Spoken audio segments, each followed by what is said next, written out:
kasih contoh. 3 orang pencuri itu, 1 pimpinannya, 2 trainer seniornya. Yang pertama baru daftar, ini maling baru, pengen nyuri motor. Yang baru praktek tuh diamatin sama trainer sama bos dari jauh. Ya kecepatan cuma sedetik, dia sampai 3 detik belum selesai. 3 detik, susah nih bos, sabar, terusin, sabar. Anda bayangin, ini ada orang maksiat aja sabar sekarang. Nonton bola, sabar malam. Nonton bola tuh bisa sabar, Anda bayangkan. Bahkan pejudi nunggu menit terakhir, sabar. Sabar aja dulu, ntar bagian terakhir injury time. Anda bayangin, kenapa Anda yang tahajud nggak sabar? Kenapa Anda yang puasa nggak sabar? Kenapa Anda menghafal Quran nggak sabar? Sabar kawan, sabar. Karena memang dunia ini tempat capek. Ntar di akhirat istirahatnya, di alam kubur istirahat. Sampai nggak ada orang bisa bangunkan lagi. Istirahat, silahkan yang lama istirahat. Nggak akan bangun demi Allah saya katakan. Ya, istirahat yang panjang. Sekarang nggak apa-apa, capek juga. Lagi tidur bangunin, Allahu Akbar, Allahu Akbar. Ya bangun aja dulu. Bangun dulu aja. Ya isya, maghrib capek tiduran, dibangunin, bangun aja dulu, bangun. Ntar ada saatnya nggak bangun lagi. Di situ silahkan istirahat yang panjang. Ya kalau pengen cepat-cepat silahkan, tuh kan. Cuman nggak bisa milih. Saya tuh sampaikan ini penting supaya kita bisa mengukur kita ini benar nggak berislam sampai dengan malam ini. Benar nggak mengamalkan Al-Quran? Benar nggak kembali pada Al-Quran? Jangan-jangan Al-Quran minta kita ke timur, kitanya ke barat. Kata Quran, John, jangan gosip. Ente gosip. Saya enggak Ustaz, bagus, enggak seperti itu tuh ibu yang itu tuh. Ya sama aja. Jelas ya? Taqi itu 1 orang. Wa kana taqiyya. Kalau banyak muttaqin. Dzalikal kitabu la raiba fihi hudan lil muttaqin. Muttaqin itu cirinya ibadah.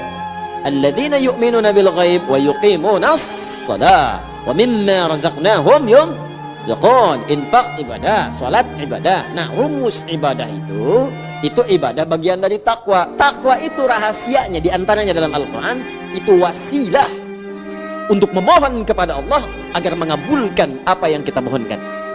Itu rumus. Tadi rumusnya di Al-Maidah ayat ke-35.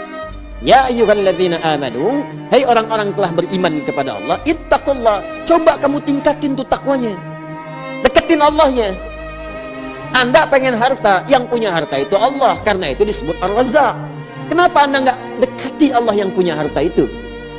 Anda pengen ilmu, yang punya ilmu Allah Al-Alim. Kenapa nggak Anda dekati Allahnya yang punya ilmu? Kan rumusnya begitu. Orang yang punya kita dekati supaya dapat bagian dari apa yang ia punya. Allah punya segalanya, dekati pemiliknya supaya ia membuka kepada Anda segala pintu kemudahan dia.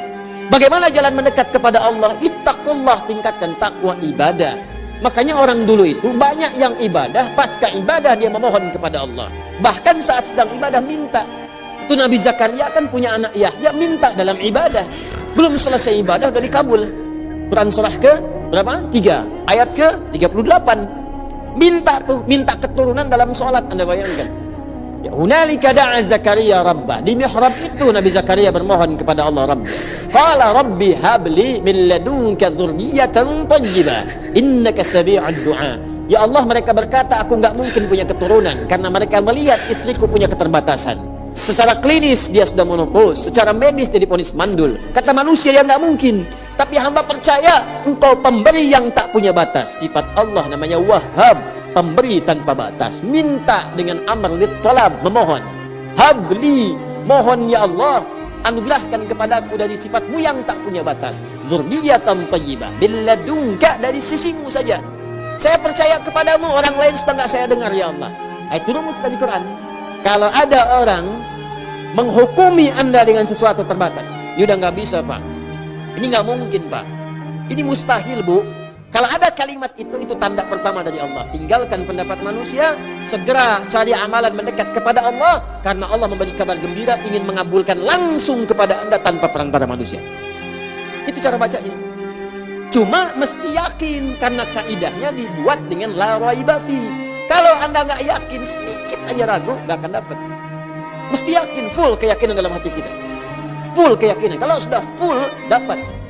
Makanya ketika Nabi Zakaria memohon dengan penuh keyakinan dalam salatnya, innaka sami'ud du'a, engkau pasti, pakai inna tuh, Inna itu kan kalau di ilmu nahwu kita ngaji, inna harfu nasbin wa tawqidin tansibul isma wa tarfa'ul khabara mabniun 'alal fathi la mahalla lahu min al-i'rabi.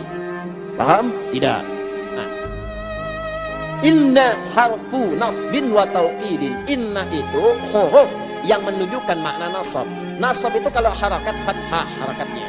Tapi di ilmu bahasa nasab itu menancapkan sesuatu dengan kuat. Nasabar rajulu asahu 'alal ardi. Seorang menancapkan tongkatnya dengan kuat di tanah. Hum. Sehingga sulit untuk dicabut. Sulit. Nasaba namanya. Jadi kalau ada kalimat dibuka dengan inna, itu mesti tancapkan dalam hati kita dengan kuat. Jangan ragu. Makanya orang Arab kalau ingin meyakinkan sesuatu pakai inna di depannya. Ya. Huwa ya'ti hadzal masa. Orang itu akan datang sore. Masa? Gimana? Innahu ya'ti hadzal masa. Saya yakin dia akan datang sekarang. Ya. Uhibbuk. Aku mencintaimu saya. Bukan. Inni uhibbuk ya inna. Sungguh inna, aku mencintaimu. Namanya inna misalnya. Ya. Inna, inni sungguh aku. Inni uhibbuk ya ummi. Saya mencintaimu ibu. Inni uhibbuk ya abi. Aku mencintaimu ayah. Fa idza ihfadal Quran.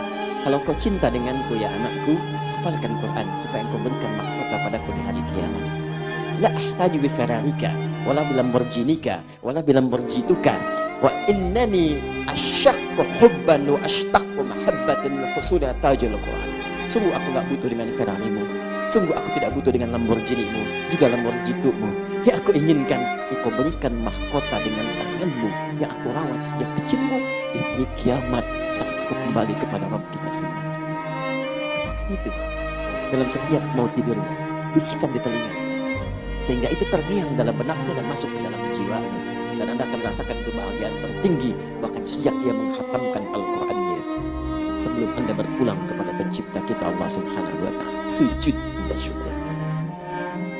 Tetapi saya lihat, saya sering terharu kalau lihat anak-anak sedang karantina selesai, ibunya datang, bapaknya datang, semuanya disupport. Habis itu ada yang telepon, ada yang nangis, ada yang macam-macam. Itu baru di dunia, apalagi di akhirat nanti. Ini di akhirat. Muliakan diri Anda dengan kemuliaan dari Allah Subhanahu wa taala. Wabtaghu ilaihil wasilah, cari wasilah dengan takwa. Saya sering dapatkan nih banyak kertas masuk, mungkin ribuan kertas masuk ini. Masuk, masalah semua. Jadi ya saya ini memang objek masalah. Datang. Alhamdulillah. Memang tugasnya begitu. Ya kalau nggak mau begitu jangan jadi ustaz, gitu kan? Datang. Cuman persoalannya, Anda ini kebanyakan belum mendekat kepada Allah. Ya kuncinya kan sederhana, dekati dulu Allahnya, yakinkan pada diri kita. Salah satunya apa? Dengan ibadah. Makanya ibadahnya maksimalkan. Begitu maksimal, pasca ibadah doa, biasakan berdoa. Doa. Nabi itu berdoa. Pasca sholat itu berdoa. Allahumma inni as'aluka ilman nafi'a wa rizqan thayyiba wa amalan mutaqabbala. Doa. Habis zikir doa. Kalau sedang gelisah doa.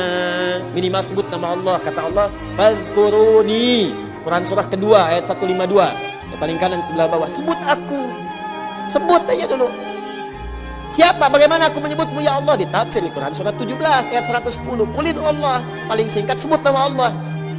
Ya Allah, ya Allah, ya Allah. Coba biasakan ya. Saya juga sama mempraktikkan. Guru-guru saya menyampaikan, kalau sedang dibisikin pikiran buruk, orang maksiat mau tobat, ada pikiran-pikiran buruk, dorongan-dorongan keburukan, prasangka buruk, ingin berbuat maksiat, sebut dalam hati kita, latihan. Ya Allah, ya Allah, ya Allah, ya Allah, ya Allah, ya Allah. Yal Qahar, Yal Qahar, Yal Qahar, Yal Qahar 181 kali. Nah, itu zikir tuh. Ada ijazahnya tuh, ya. Ya Allah, ya Allah, ya Allah, ya Allah, Yal Qahar, Yal Qahar, Yal Qahar 181 kali. Minta sampai zikir itu menguasai hati kita. Kalau sudah menguasai hati ini, maksiat akan keluar. Karena orang kalau sudah ingat dengan Allah, gak akan pernah ingat dengan maksiat. Orang kalau sudah ingat dengan Allah, maka yang buruk keluar. Ini kebanyakan orang berbuat maksiat itu karena nggak ingat Allah. Kalau koruptor ingat Allah, nggak akan korupsi. Kalau pencuri ingat Allah, nggak akan mencuri. Nggak ada orang mencuri pakai Bismillah. Bismillahirrahmanirrahim, kotak infak supaya sah di masjid itu kan nggak bisa. Nah, semua pasti. Kalau ingat Allah itu mustahil. Kalau ingat itu berarti ingat dosa, ingat pahala. Kalau dosa neraka, pahala surga. Dan surga terbesar, maksudnya pahala yang paling besar diberikan adalah ketika salah satunya di antara yang sekian banyak, pahala itu paling banyak ketika orang terdorong maksiat kemudian dia menghentikan dan menjauhinya. Itu pahalanya banyak banget.